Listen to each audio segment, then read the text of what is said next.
بسم الله الرحمن الرحیم ایاک نعبد و ایاک نستعین.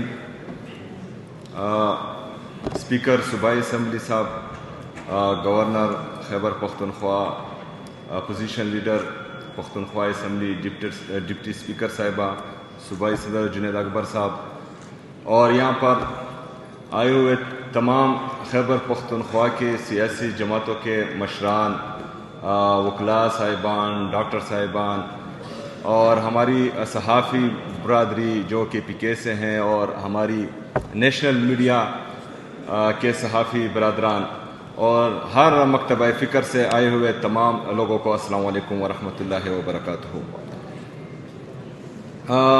آج کی یہ کوشش آپ سب کے مرہون منت ہے. آپ سب نے، تمام سیاسی پارٹیوں نے، تمام ہر مکتبہ فکر کے لوگوں نے اس میں کلیدی کردار ادا کیا. میں آپ سب کو خراج تحسین پیش کرتا ہوں اور یہ توقع رکھتا ہوں کہ انشاءاللہ تعالی دہشت گردی کا جو ناسور ہے، جو خیبر پختونخوا کو 20 سالوں سے کھا رہا ہے، بلکہ اسے زیادہ سے کھا رہا ہے، تو انشاءاللہ اس کا ایک پائیدار اور مستقل حل انشاءاللہ آج نکلے گا.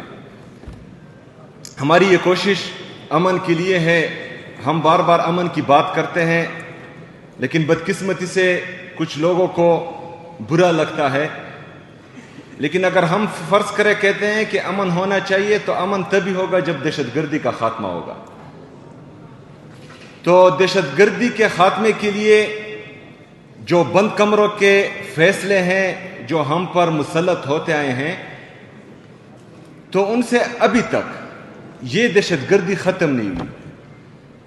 ہم چاہتے ہیں کہ اس پالیسی میں شفٹ آنا چاہیے. وہ شفٹ کس طرح آئے گا کہ ہم نے آؤٹ آف دی باکس جا کر، بند کمروں سے نکل کر، باقی لوگوں کو بھی تھوڑا عقل مند سمجھ کر، سیاستدانوں کو بھی تھوڑا عقل و شعور والا سمجھ کر، تمام سیکیورٹی فورسز کو، خیبر پختونخوا کے سٹیک ہولڈرز کو، یہاں کے تمام سیاسی پارٹیوں کے سربراہان کو، ہر مکتبہ فکر سے لوگوں کو اپنے ساتھ بٹھا کر ایک پالیسی بنائی جائے. اور وہ پالیسی اگر پھر امپلیمنٹ ہوگی تو اس کا حل بھی نکلے گا، اور وہ جو ہے تمام لوگوں کو قابل قبول بھی ہوگی. لیکن شارٹ ٹرم کی پالیسی نہیں کہ آج میں اعلان کرتا ہوں کہ دہشت گردی ختم ہو گئی ہے اور 3 سال بعد پھر دوبارہ دہشت گردی سر اٹھائے گی. یہ پالیسی نہیں. پالیسی وہ کہ once for all Khyber Pakhtunkhwa سے یہ دہشت گردی کا ناسور مکمل طور پر ختم ہو جائے. کیونکہ یہ عوام ہمارے ہیں. ہماری سیاست ہر بندے کی اپنی اپنی ہے، لیکن امن ہمارا مشترکہ ہے.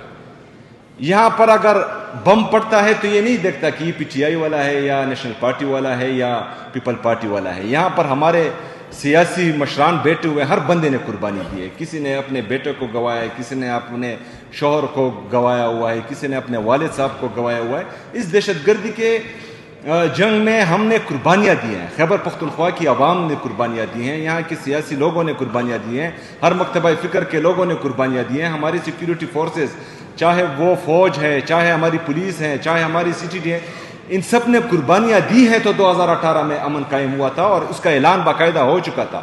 لیکن ابھی ایک دفعہ پھر جو ہے وہ آ رہا ہے. تو میں چاہتا ہوں کہ جو حل ہم بتا رہے ہیں، شاید وہ آپ لوگوں میں سے کسی کو پسند نہ ہو یا کسی اور کو پسند نہ ہو. ہم چاہتے ہیں کہ آپ تمام اس کا حل آج ہمیں دیں. تو انشاءاللہ تعالی میں آپ سے وعدہ کرتا ہوں کہ خیبر پختونخوا کی حکومت دہشت گردی کی اس ناسور کو مٹانے کے لیے اور خیبر پختونخوا میں امن لانے کے لیے خیبر پختونخوا کی حکومت آپ لوگوں کا مکمل ساتھ دے گی انشاءاللہ تعالی. اس میں ایک اور چیز بھی ایڈ کرتا ہوں. جس طرح جنید اکبر صاحب نے بھی بات کی کہ ہمارے جو یہاں کی سیاسی پارٹیاں ہیں، جو وفاقی حکومت میں بھی کچھ پارٹیاں بیٹھی ہوئی ہیں، ہمارے NFC کا شیئر ہیں جو تقریباً 400 بلین تک بنتا ہے. کیونکہ 14.6 اگر فاٹا کا انتظامی مرج ہو چکا ہے، لیکن فائنینشلی مرج ابھی تک نہیں ہوا. اگر ہم قبائلی اضلاع کو خیبر پختونخوا میں فائنینشلی مرج کرتے ہیں تو یہ 14.6 کا شیئر ہمارا 19.4 تک پہنچتا ہے, جو تقریباً 400 بلین تک ہمارا شیئر پہنچا, وہ ہمیں نہیں مل رہا. اچھا 100 بلین جو مرج اضلاع سے وعدہ کیا گیا تھا وہ ہمیں نہیں مل رہا. اس میں تقریباً ابھی تک ہمارے 700 بلین بنتے ہیں, جس میں کچھ رقم ملی ہوئی ہے, لیکن 500 بلین سے زیادہ ہمارا بقایا ہے. جو جنید اکبر صاحب نے بات کی کہ سندھ کو جو ہے 2.5 ریونیو جنریشن کا شیئر مل رہا ہے, اس پر کوئی بھی بات نہیں کرتا. 2.3 ریونیو جنریشن پر پنجاب کو مل رہا ہے, اس پر کوئی بھی بات نہیں کرتا. لیکن خیبر پختونخوا کا جنہوں نے 80,000 سے زیادہ اس پاکستان کے لیے, پاکستان میں امن کے لیے قربانیاں دی ہیں, اگر ان کے انفراسٹرکچر ڈیولپمنٹ کو 1% وار آن ٹیرر مل رہا ہے تو کسی کو پھر جو ہے بولنا اس لیے نہیں چاہیے کہ ہم جو ہے آپ کا 2.5 اور 2.3 بھی جو ہے برداشت کر رہے ہیں. اس طرح انورس ڈینسٹی پاپولیشن جو ہمارا ہے بلوچستان, سب کو ہم سے زیادہ ملا ہے. ہمیں 1% ملا ہے, کسی کو 2.5 مل رہا ہے, 2.3 مل رہا ہے, 2.7 مل رہا ہے.